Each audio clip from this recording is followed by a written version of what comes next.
the working cane Corso. In part 1, I will be talking about farm work. Firstly, let's go back to when the Roman wars stopped, and there was no use for the ancestors of the cane Corso. Their versatile qualities were then put to use in other ways, which the cane Corso continues today.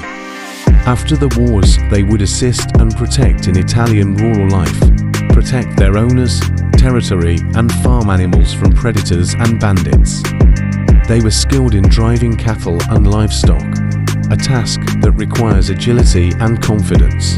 They would assist in finding piglets after birth. The cane Corso is a highly intelligent dog with a very good temperament. To make the transition so easily from the battlefield to a farm environment would require this.